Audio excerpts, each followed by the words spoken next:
Good morning, everyone, and welcome to our Sunday message for, the first Sunday in May of 2026. And today, our message is from Lessons in Truth, chapter 5, and it's on affirmations. So I want to start with a scripture. Job chapter 22, verse 28 says, "You shall also decree a thing, and it shall be established to you." There's something within each and every one of us that doesn't want to settle for the life that we have.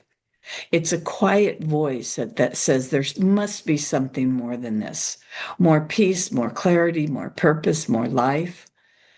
And yet we often try to ignore that voice. We distract ourselves. We explain it away. We call it unrealistic. But according to Emily Cady, that inner longing is not a problem, it's a signal. It's the soul recognizing a truth before the mind fully understands it. And today we're going to talk about how we respond to that inner call through something simple but incredibly powerful. It's the words that we speak. One of the boldest lessons in truth is this: there is no true desire without a corresponding supply. If you hunger for peace, peace exists. If you long for healing, healing exists. If you desire direction, direction is already available. Jesus said it this way: whatsoever you desire, believe that you receive it, and you shall have it. And of course, that now challenges us because we usually think desire means something is missing. But spiritually thinking, desire often means something is already present, but just not yet visible in our experience. So the question is not, will this come to me? The real question is, will I align myself with what is already true? And this is where affirmations come in. Affirmation is choosing to speak truth, even when your circumstances say otherwise. And let's be honest, that's not easy because everything in us has been trained to trust appearances. If things look bad, we say they're bad. If we feel afraid, we say we are afraid. If something seems impossible, we declare it impossible. But affirmations invites us to live from a deeper level, not denial, not pretending, but alignment with a higher reality. It says, I will not let temporary conditions define eternal truth. So there is a very creative power in words. You shall declare a thing and it will be established. So just notice the order. You decree something, God establishes. Your role is not to force life into shape. Your role is to speak in agreement with truth. And this changes everything. Because now, instead of reacting to life, you begin to participate in it. The first truth there is that God is all there is. And everything begins with that statement. God is not distant, not limited, not sometimes present and sometimes absent from our lives. God is life itself, love itself, power itself. And if that is true, then there is no place where God is not, which means even in confusion, God is present. Even in some kind of a struggle that you're having, God is present. Even in uncertainty, God is present. So affirmations begin not with fixing your life, but with recognizing God's presence in it. And so here's a second truth: you are not separate. And this step is very personal. It's one thing to say that God exists, it's another thing to say that God is expressing through me. You're not cut off from your source, you're not disconnected from life. The same intelligence that orders the universe is active within you. So affirmation then becomes: divine wisdom is guiding me. Divine life is sustaining me. Divine love is working through me. And over time, this changes how you see yourself. Because the third truth is you are more than your conditions. Most of us define ourselves by what we're going through. I'm stressed, I'm overwhelmed, I'm stuck, I'm in pain, I'm in lack. But affirmations asks you to shift your identity. Instead of speaking from your condition, you speak from your truth, not ignoring reality, but refusing to let it have the final word. So instead of, I am afraid, you begin to say, fear is present, but it is not who I am. I am grounded in peace. That shift matters because what you repeatedly claim begins to shape your experience. The fourth truth: God does not fail. And here is where fear begins to loosen its grip. If God is working through you, then you are not alone in what you face. You're not carrying your life by yourself. And that means you don't have to force outcomes. You don't have to live in constant anxiety. You don't have to fear failure in the same way. So affirmation becomes trust. I am being guided. I am supported. I am not alone in this. And there's something that we have to understand. This demands repetition. This is not a one-time thing. Because some people hear about affirmations and think, why repeat the same thing over and over again? Because your mind has been trained over years to expect a limitation. Fear has had practice. Doubt has had repetition. And affirmations are how you retrain your thinking. It's not about convincing God, it's about reshaping your awareness. So every time you affirm a truth, you're planting a seed. And over time, you're watering those seeds. And then those seeds grow. And here's part of the challenge: affirmations without faith actually are empty. But affirmations being said with even a small amount of faith become very powerful. And faith is not pretending something isn't true. It's recognizing that truth exists even before you see it. So when you affirm, you're not hoping, you're aligning. So, what does it look like in real life? Well, it looks simple, but it's not always easy. Because when anxiety rises, instead of feeding it, you say, peace is present with me right now. When you feel uncertain, you say, I am being guided step by step in this very moment. And when you feel lack, you say, there is always enough. I am supported. And here's the key: don't wait until you feel it. Speak it until something in you begins to shift. So let's be clear.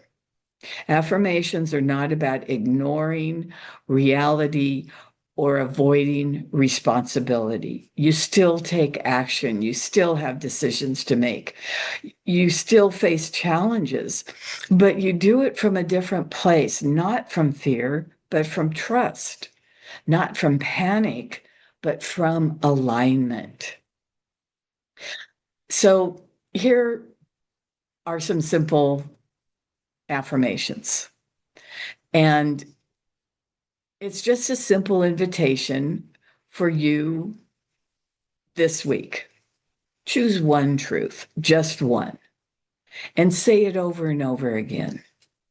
So maybe God is with me, or I am being guided, or all is working together for good. And just repeat it over and over again in the morning, in the car, in the middle of stress, not mechanically, but intentionally. And just watch what happens, not just around you, but within you. Because when your inner world changes, your outer world begins to follow. So here's where I want to step in with what I discussed last time as denials and this time as affirmations. Because first and foremost, as we discussed last time, denials set the stage, they open you up. Affirmations then can come in and remake your way. So let's say that, as I did the other day, I slipped and fell. My right knee is really hurting. So I can't deny and say, oh, that doesn't exist, because it's existing. But what I can deny is the power it has over me. I can say, yes, my knee is hurting, but that's not the truth of this body. The truth of this body is that this is healing right now. God's presence, God's power is coming in and removing this pain and healing what is happening.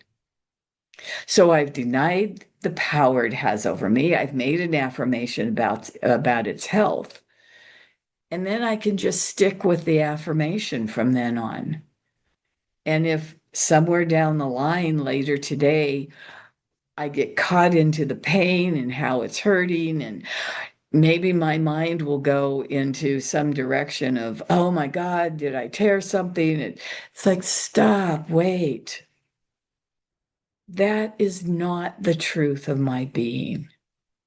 God's presence, God's power is working in and through me, healing this at this very moment. And what I found in doing it, that within just moments, I notice the pain is much less. I notice that I'm walking better. And that's when I step up my affirmations. This is being healed right now. God's presence and power is coming into this knee and is healing it even as I'm speaking right now, and healing it back to perfection. That one just came to me. I haven't been saying that. So now I can say, in addition to God's presence and power is coming in and healing this, that it's healing it back to perfection. So that's where denials and affirmations come in and assist us in changing our world. A friend of mine has a very intense financial challenge going on right now. And when I was speaking to her the other day, she was very caught into fear and anxiety of, I don't know what's going to happen. Maybe I'm going to lose where I'm living. Maybe I can't afford food. Maybe, I mean, it went on and on and on. And I finally had her take a beautiful, beautiful deep breath in, which took a little while to make it a beautiful deep breath. But she finally started to breathe, just slow, deep breaths. And I had her in that calm space look at her situation. And I had her look at it as a person one step withdrawn from it. This is what it looks like. But because she has been in with unity and other philosophies similar to ours, I could say, but is that the truth of who God is? to let you be in a deep financial situation? Is that the truth of God? And she had to admit, no, the truth of God is that God is prosperity itself. God is, money flowing in itself. Money is, God is peace and harmony. I said, good. So let's do a denial. And I said, not to deny the circumstances that you're in, because you are in them, but to deny the power of that fear over you. And she came up with a few statements of denial that helped her move after a period of time into a more centered, peaceful state. And what she said next as an affirmation was, yes, I am now open to the full flow of God's financial prosperity in my life. And then she went on to make a couple denials, and then back to, I am now open to the full flow of God's prosperity in my life. God has my life in its hands. I am at peace. I am blessed. All is well. So last night, I was talking to her, and she said, you wouldn't believe it. I received an unexpected check for over $500 in the mail. And I said, I can believe it. I can believe it, because that's the power of when we connect with the truth of our being and we declare what we desire is already ours. So I would like to end today with a meditation, kind of a prayer meditation. And I invite you to close your eyes and just take a deep breath. Ah, divine presence, we recognize you as life, as love, as wisdom, as health, prosperity within us. Help us to speak what is true, even when we cannot see it, even when we cannot believe it. We ask, as we open up ourselves to strengthen our faith, steady our minds, guide our steps, may our words align with your truth, and may our lives reflect your peace. I claim you, your presence within me as life, as love, as wisdom, as prosperity within me.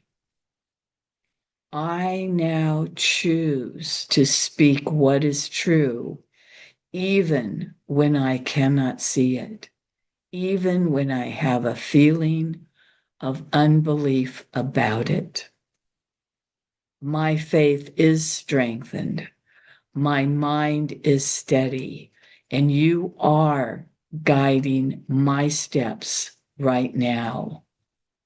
My words now align with your truth, and my life now reflects your peace. And so it is. Amen. So thank you for being here, right now, and listening to this message. And may these words help to guide you, not only in the coming days, but the coming weeks, months, years, to assist all of us to align with the truth of our being and have our worlds reflect the glory of God that is ours for the asking. Have a beautiful week. Take care.